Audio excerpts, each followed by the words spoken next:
শাৰদীয় দুৰ্গোৎসৱ আৰম্ভ হৈ গ'ল। আজি মহালয়া আৰু মহালয়া বুলি ৰাতিপুৱা ওলাই আহিছিলোঁ। ওলাই আহোঁতে দেখিছোঁ যে জু-ৰোডত যিখন উৰণীয়া সেতু নিৰ্মাণ কৰি থকা হৈছে তাৰ নিৰ্মাণ কাৰ্য প্ৰায় সম্পূৰ্ণ হৈ উঠিছে। সেয়েহে এবাৰ ওপৰলৈ উঠি আহিলোঁ আৰু ওপৰলৈ উঠি আহি দেখিছোঁ যে ইয়াত বৰ ধুনীয়া ধুনীয়া ছবি কিছুমান অংকন কৰি থকা হৈছে। আপোনালোকে যদি চাই দেখিব চব ফালে বেলেগ বেলেগ ধৰণৰ ছবি অংকন কৰি আছে। ভাবি আচৰিত লাগে যে একেই মানুহ অথচ আমি এটা ভালকৈ আমো আঁকিব নোৱাৰোঁ আৰু তেওঁলোকে ইমান ধুনীয়া ধুনীয়া ছবিবোৰ আঁকিব পাৰে। ভাবি আচৰিত লাগে যে একেজনেই শিক্ষক, একেটাই ক্লাছ, একেদৰেই পঢ়ুৱাই, অথচ তাৰে ভিতৰত কোনোবা এজনে আকৌ অসমৰ ভিতৰতে শীৰ্ষস্থান অধিকাৰ কৰে, কোনোবা এজনে আকৌ পাছেই কৰিব নোৱাৰে।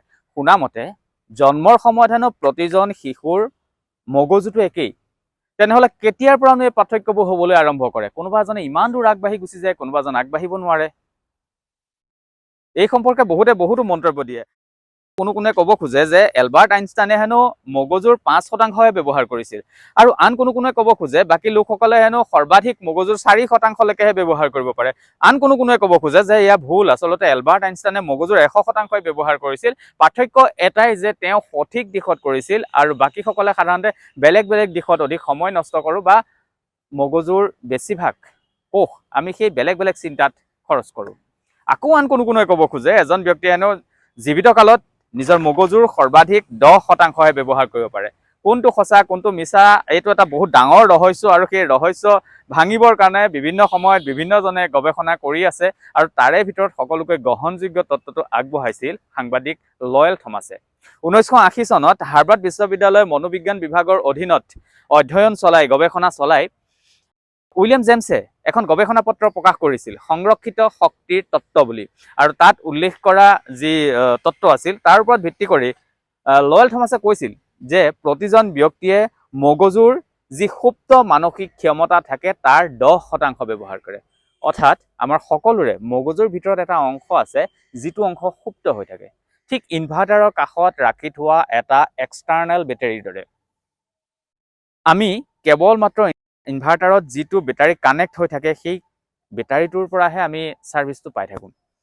যদি কেতিয়াবা সেই বেটাৰীটো বেয়া হয় তেনেহ'লে সেই বেটাৰীটোতে আমি ব্যস্ত হৈ থাকোঁ, সেইটোকে ভাল কৰোঁ বা সেইটোক লৈ আমি ব্যস্ত হৈ থাকোঁ, কিন্তু তাৰ কাষত যিটো এক্সটাৰ্নেল বেটাৰী থাকে সেইটো আচলতে আমি কানেক্টেই নকৰোঁ। আৰু যিসকলে কানেক্ট কৰে তেওঁলোকেই বেলেগ বেলেগ কোনোবা এটা দিশত সাংঘাতিক কিবা এটা কৰিব পাৰে। কথাবোৰ কিমান সঁচা কিমান মিছা নাজানো, কাৰণ এইবোৰ আমাৰ চিন্তাৰ বাহিৰৰ, আমাৰ মগজুৰ যি ক্ষমতা থাকে তাৰ ওপৰৰ এইবোৰ কথা। তথাপিও কিন্তু এটা কথা মানি ল'ব পাৰি যে উপযুক্ত ব্যায়াম বা অভ্যাসৰ জৰিয়তে কিন্তু মগজুৰ বিকাশ সাধন কৰিব পৰা যায়। যেনেকৈ আমি অভ্যাস কৰি বা ব্যায়াম কৰি আমাৰ দেহাটো আতিল কৰিব পাৰোঁ, ওলাই অহা পেটটো আমি সুমুৱাব পাৰোঁ, আমাৰ হাওঁফাওঁটো শক্তিশালী কৰিব পাৰোঁ, ঠিক তেনেদৰে কিছুমান ব্যায়াম কৰি বা অভ্যাস আমি কৰি মগজুৰ শক্তিও আমি বৃদ্ধি কৰাব পাৰোঁ। আৰু এয়া প্ৰমাণ পাইছিলোঁ আজি কেইদিনমানৰ পূৰ্বে মই গুৱাহাটীৰ এখন বিশেষ প্ৰতিষ্ঠানলৈ গৈছিলোঁ আৰু সেই প্ৰতিষ্ঠানখনলৈ যোৱাৰ পাছত মই এই কথাৰ প্ৰমাণ পাইছিলোঁ। তালৈ যোৱাৰ পাছত যেতিয়া অভিভাৱকসকলৰ সৈতে কথা পাতি গম পাইছিলোঁ যে যিজনী ছোৱালীয়ে আগতে ৰাতিপুৱাৰ পৰা গধূলিলৈকে কেৱল মাত্ৰ মোবাইলে টিপি থাকে, এই প্ৰতিষ্ঠানলৈ অহাৰ পাছত হেনো সেই ছোৱালীজনীয়ে মোবাইলটোৱে চুবলৈ এৰিছে। যিজন ছাত্ৰই যিজন ল'ৰাই আগতে হেনো ক্লাছত তৃতীয় চতুৰ্থ স্থান দখল কৰিছিল, ইয়ালৈ অহাৰ পাছত হেনো তেওঁৰ পঢ়াৰ প্ৰতি মনোযোগ বাঢ়িছে আৰু এতিয়া প্ৰথম স্থান দখল কৰিবলৈ সক্ষম হৈছে।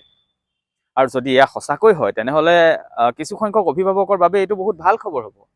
আপোনাৰ যদি সন্তানক লৈ এনেকুৱা কিবা সমস্যা আছে তেনেহ'লে আপুনি এবাৰ তালৈ যাব পাৰে। আমি কোৱা নাই তাত আপুনি এডমিশ্যন লওক, এবাৰ যাবচোন, গৈ চাব। তালৈ যোৱাৰ পাছত আপুনি সেই প্ৰতিষ্ঠানখনৰ স্বত্বাধিকাৰীৰ সৈতে একো কথা নাপাতিব বা ছাত্ৰ ছাত্ৰীসকলকো একো নুসুধিব, কেৱল মাত্ৰ বাহিৰত থকা অভিভাৱকসকলৰ সৈতে কথা পাতিব। কাৰণ নিজৰ জেপৰ টকা খৰচ কৰি অভিভাৱকসকলে নিশ্চয় চাগে আপোনাক মিছা কথা এটা নক'ব। আৰু যদি আপুনি তালৈ যোৱাৰ পাছত তেওঁলোকৰ সৈতে কথা পতাৰ পাছত আপুনি ভাবে যে আপোনাৰ সন্তানটিকো তাত দিব পৰা যায়, তেনেহ'লে পৰৱৰ্তী সময়ত আপুনি তাত আপোনাৰ সন্তানটিক দিব পাৰে। আচলতে ভাল কথাসমূহ আনক জনাব লাগে। বহুতো অভিভাৱকক আমি এনেকুৱা পাইছোঁ যিসকলৰ সন্তানে ৰাতিপুৱাৰ পৰা গধূলিলৈ কেৱল মাত্ৰ মোবাইলটোক লৈ ব্যস্ত হৈ থাকে, পঢ়াৰ ক্ষেত্ৰত মনোযোগিতা নাই, ভাল ৰিজাল্ট কৰিব নোৱাৰা হৈ পৰিছে। আৰু তেনেকুৱা ধৰণৰ কোনো যদি অভিভাৱকে এই ভিডিঅ'টো চাইছে তেনেহ'লে অনুগ্ৰহ কৰি এবাৰ তালৈ যাব পাৰে। আমি ওপৰৰ ডেছক্ৰিপশ্যনত তাৰ ঠিকনাটো দি দিছোঁ। এবাৰ যাব, এবাৰ কথা পাতিব, কোনে জানে কিজানি তালৈ যোৱাৰ পাছৰে পৰাই আপোনাৰ সন্তানটিৰ ভৱিষ্যতটো সলনি হৈ পৰে। ভাল খবৰবোৰ আচলতে আনক জনাব লাগে আৰু সেইবাবে আজি আপোনালোকক এই কথাখিনি জনালোঁ। ভাল খবৰবোৰ জনায়ো ভাল লাগে।